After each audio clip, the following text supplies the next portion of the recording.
regulatory and legal issues with blockchain and crypto. Crossborders.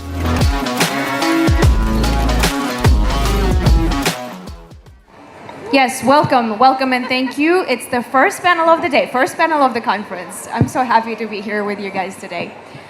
So we shall start with a quick introduction. So can you please introduce yourself real quick, what you do, how what you do is tied to regulatory and legal issues, and about your journey in crypto and blockchain. Yvonne, Okay. we'll start with you. Okay, no problem. Hi, Vern. It's such a pleasure to be here, everyone.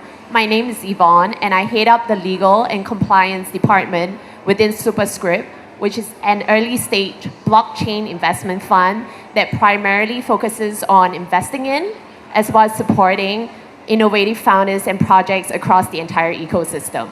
So prior to joining Superscrypt, I was part of the M&A legal team within Binance, and I practiced as a capital markets and banking lawyer for several years. On to you, Frank.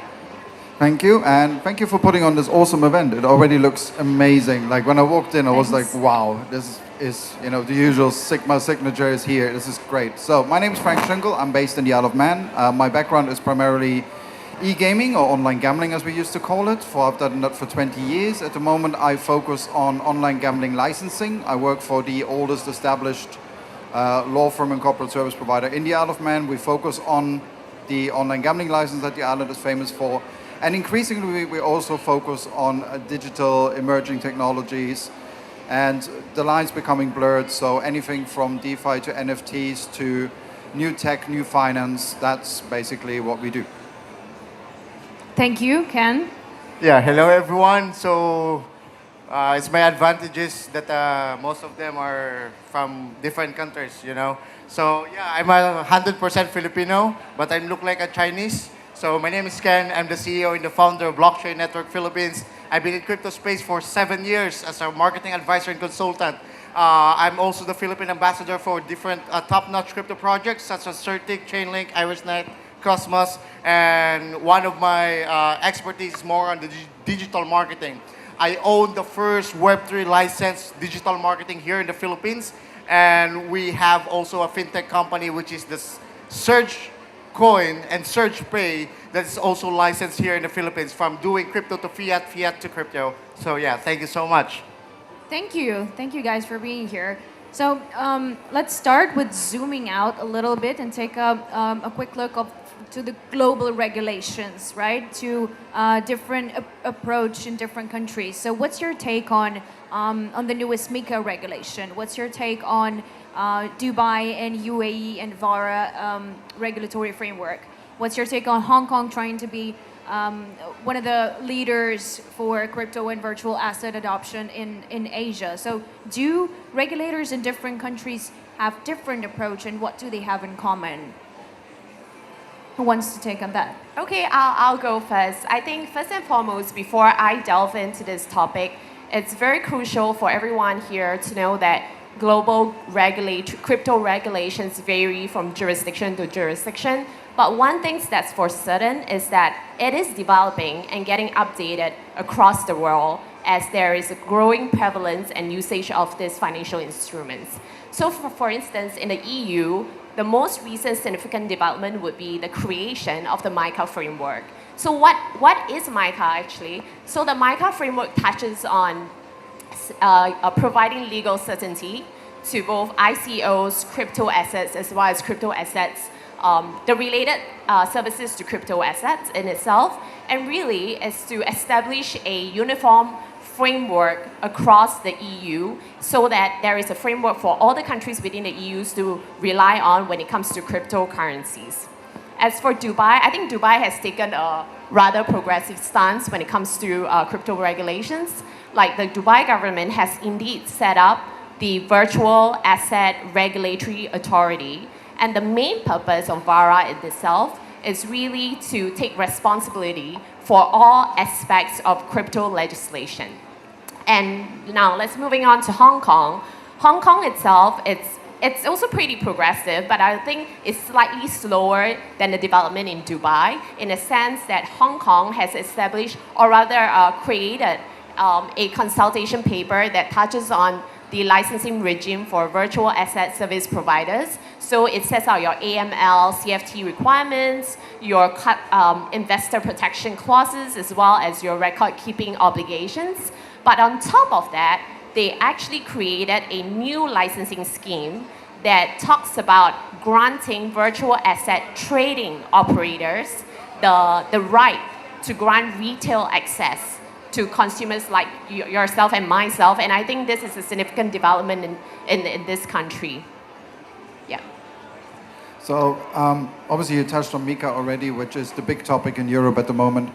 But I think it's all about balance at the moment. There's a lot of jurisdictions who want to get in on the action. The governments, they are somewhere between being afraid of it because they don't want to lose control of their money and their systems, but they also want a slice of the pie. And some are more progressive than others. I think the EU, they're bringing in MiCA and they're bringing in all the other stuff so they can eventually do the digital euro and the CBDCs, which I'm absolutely and happy to be on record of saying I'm not a fan of. I don't like CBDCs at all.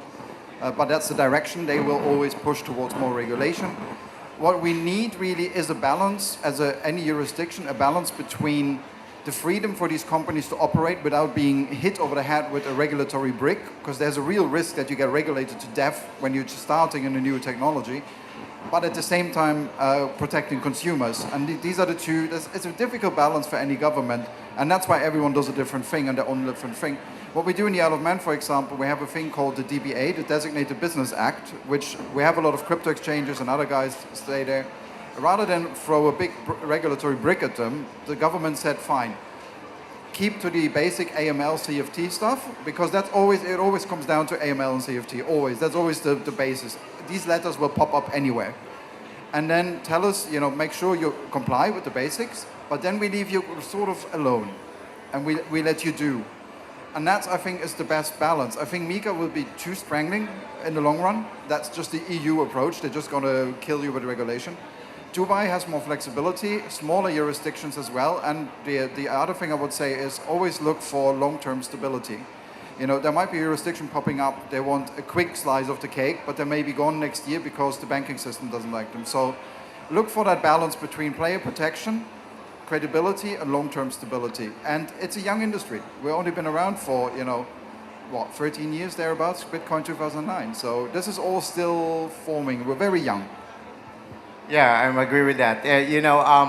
When I go to Singapore and talk to some lawyers when it comes in Web3, there is a different kinds of, licenses for each of the countries. And for MiCA, here in the Philippines, we're not ready yet, but I'm hoping that our government will be, provide that kind of and solve that kind of issues. For us right now, it seems that it's so very hard to get the license here in the Philippines, most especially the AML, the KYC, and some of the a payment solution. When I go to Singapore and talk to some lawyers there, each of the countries have their own jurisdictions and framework legalities. Most especially example on Japan, they said that if your project is like something fishy and don't have license, even from the CEOs up to community managers, if the project will fail, they will cut you and put you in the jail. So that's very the worst thing. And I don't want to become Do Kwon or or those people like Sam. So it's supposed to be that I know that we are law-abiding citizens. So why not just follow the law? Yeah. Well, after all, it's the investors' protection, right, and the private investors' protection. It's of course was too hard for me not to mention the XRP Court Ruling. Yes, because of course regulators will be clashing with businesses and will be clashing with crypto people. Despite of the decentralized nature of the whole thing. So what's your take on the XRP Court Ruling? I mean, everyone was so excited last week in the industry.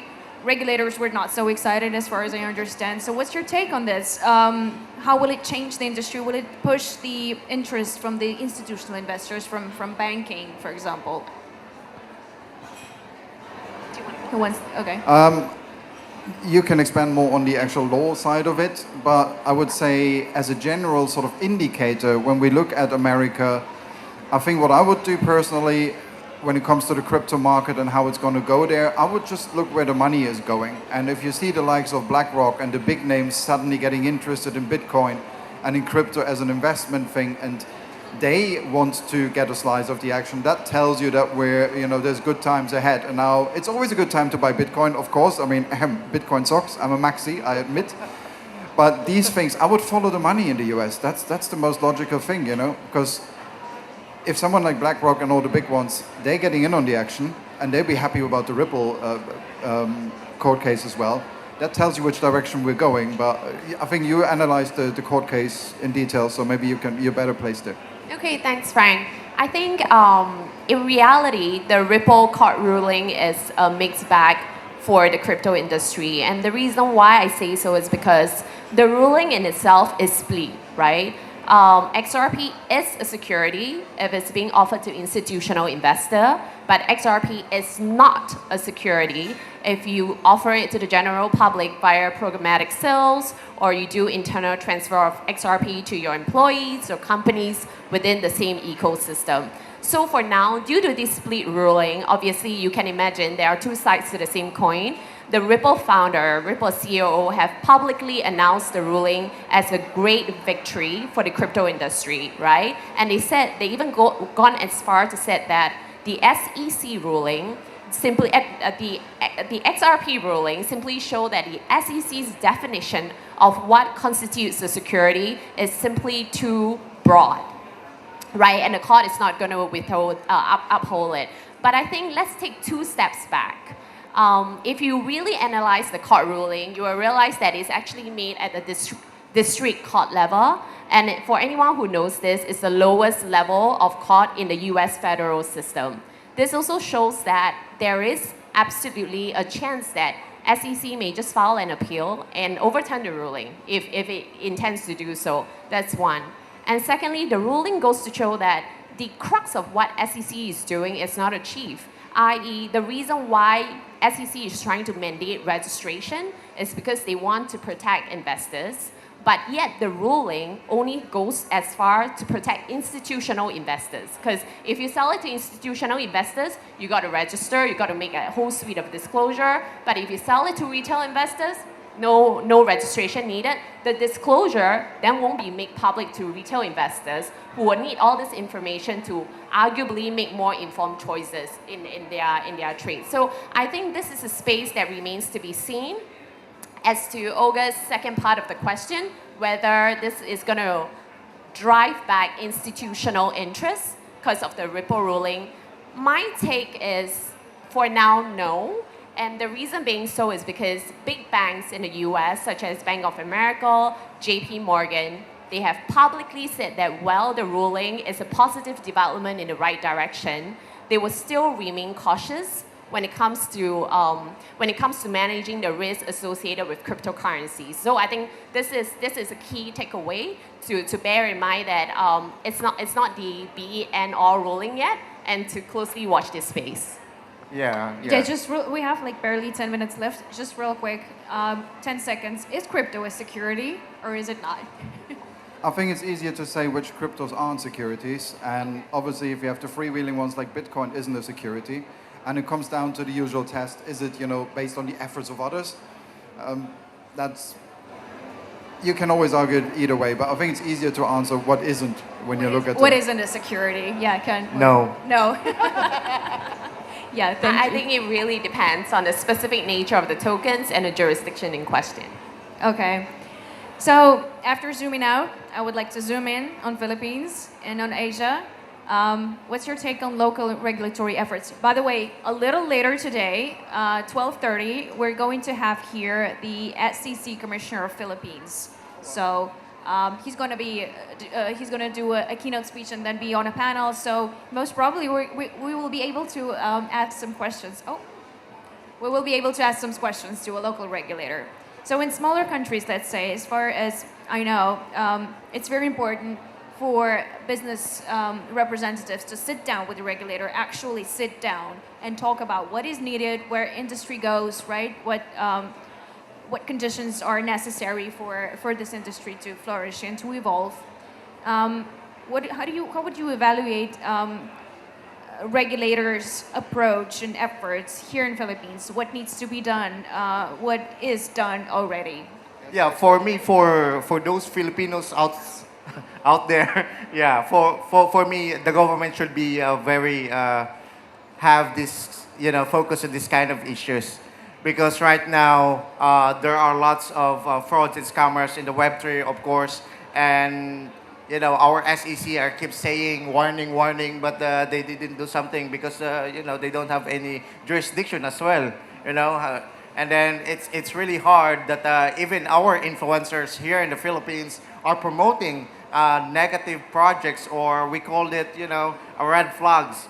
So I would suggest that those Filipinos that keep inspiring people and to educate themselves, most especially on the legal framework, as this is very, very, very serious. So for me, if there is, a federal agents government, why not our fellow Filipinos create that kind of agency as well to focus this kind of thing? Yeah. Any other takes? No? On All I can say is when I first came here over a decade ago, when crypto was in its infancy, there were already companies here who were looking at Bitcoin for remittance and things. The Philippines is such a hotbed for crypto, for tech, for an amazing, educated, entrepreneurial population. Right. So the government, like you said, they need to put something in place to allow those industries to grow. Yeah, and I think from my very limited understanding on the Philippines market, I think the government, as well as the Central Bank of Philippines, BSP, they have done quite a bit to push forth the development of this space, like with the setting up of the economic zone, the crypto valley, within the zone, whereby there are sandboxes for crypto companies to test out ideas and products. There's giving of licenses to new companies that chooses to set up within the same zone. So I think these are all steps in the right direction in terms of development of this industry in Philippines. Yeah. now for cross-border transactions, right? I love that you mentioned CBDCs and possibly stable coins are, in the same pool of assets that you just mentioned. So what's your take on, let's say, there's a fantastic use case. It's a joint project between Hong Kong central banks and the UAE central banks, and I think it's connected to the Lion Rock Institute. So there's a CBDC's use case. There is a use case for digital asset cross-border transactions, in between different countries. So let's put it this way: to transfer your digital assets from one country to another, would you rather bet on any centralized currency, as in CBDC, I see, or DeFi, right? DeFi industry. And we're going to dive deeper into DeFi later today as well, which has already proven to be effective, right? People can send money to their, grandparents in another country using crypto. And so They already do. So simple ways. I'm going to continue to say I don't like CBDCs. They are not there to help you. They are there to control you and your money and to give the government too much power. And I really despise them. Absolutely will not ever support them. You don't need them either, because something as simple as Bitcoin. So to give you an example, cross-border, and I realized, I swear I didn't plan this. I still had it in my pocket. That's a bolt card. That's from an exchange. They're based in the Isle of Man. They're regulated under DBA, very light touch. With this card, it uses Lightning. I can send funds all around the world instantly, like just tap it on the terminal and done. And it's fully compliant. So I don't need a complex CBDC to have compliant cross-border transactions. This is faster than a Visa card and cheaper. It uses Bitcoin over Lightning. So no, we don't need a lot of these blockchain and CBDC stuff. You don't need them to facilitate compliant cross-border transactions. And to give you a second example, my background is primarily online gambling, so I do licensing and things. We recently licensed our company a non-custodial crypto sports betting exchange in the Isle of Man, where players, it's based on Solana, happy to talk to you about after. I'm not going to name the name here, but this allows players in different countries, non-custodial, fully compliant with AML CFT, to play against each other all over the globe. Again, no CBDC needed, no big complex, blockchain, whatever systems needed. So I very much support the idea of, keep it simple. And we don't need overly complex solutions. Very often, simple things like Bitcoin are enough. Ken? For me, it depends. Like, here in the Philippines, there's no taxes. So why not go here in the Philippines and try this kind of advantages? Second, if I choose centralized versus decentralized, if whatever it is, the middle is still the middle, which is the Web 2. So if you're doing cash in and cash out, you're still needed bank. So you don't have a choice. So you need the banks. But to protect yourself and to protect, you need that kind of license. That's why right now the SurgePay app, we are trying to merge for remittances for both crypto to fiat and fiat to crypto, so that all of the people, all of their customers will feel safe about this kind of exchange, and they don't need like, hey, where to get this kind of liquid? Is this liquidity volume is true, fake? So that's why we are facing that kind of a system under the SurgePay wallet, and I believe this will be much more in the future as the Web3 and the Web2 will merge as one. Yeah. Yvonne? From my perspective, I think it's key to understand the different factors. You have to consider a variety of factors before deciding which is better approach. For instance, you need to consider reliability, the cost, government regulation, as well as security. And like what Frank mentioned earlier, if you were to send money via the decentralized method, obviously it's a lot faster, it's a lot more efficient because it's not subject to as much government regulatory handhold. But if you were to do it via the centralized method, it's going to be costlier, it's going to be slower. But what you get on the positive flip side is that because there is a long track record of reliability, it's in essence a lot more secure and compliant. So it really depends ultimately on your needs before you decide which approach is better suited to address your particular needs. And what about taxation, by the way? That's the good point, right? Oh, yeah. For taxation here in the Philippines, I believe the drafts this coming 2024, they will having like 15%. But for me, based on my opinion, I'm not good with the 15%. Maybe we should going to lower. But, if, again, the final decision is from the government. So whatever it is, that's their expertise. Let the law do that kind of thing. And whatever percentage it is, I rather respect rather than to ban crypto here in the Philippines. Well, fair enough, right? Yeah. So for taxation, do you think crypto should be taxed? I mean, we pay transaction fees, network fees. Can we add tax to it?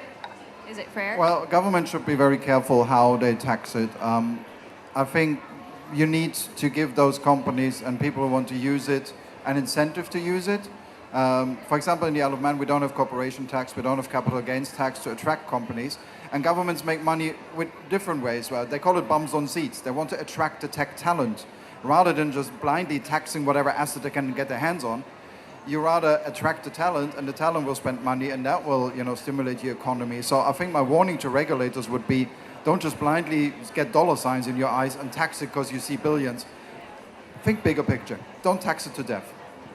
Yeah, so I think just based on my very limited tax knowledge, I think different countries adopt different rules when it comes to taxation of cryptocurrencies. You could be taxed on your profits that you made from trading these cryptocurrencies, or if these cryptocurrencies are being viewed as a form of property, then there is property gain tax. So again, different jurisdictions undertake different form of approaches. So it's very, very important for crypto startups, at least, before you choose which jurisdiction to domicile your company on, taxation is one of the key factor you need to look into before deciding.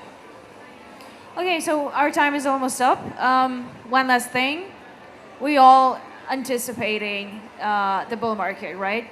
So for the next several years, the best jurisdictions to open up a crypto company, in your opinion?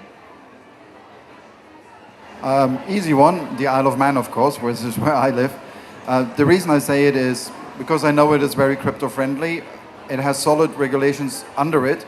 But the other thing it also is, it is very responsive. And you need to look wherever you go in the world. I'm happy to talk to you about the Isle of Man to death. That's what I do for a living. But wherever you go in the world, make sure that you can actually approach the regulator, because this The whole industry is so fast moving.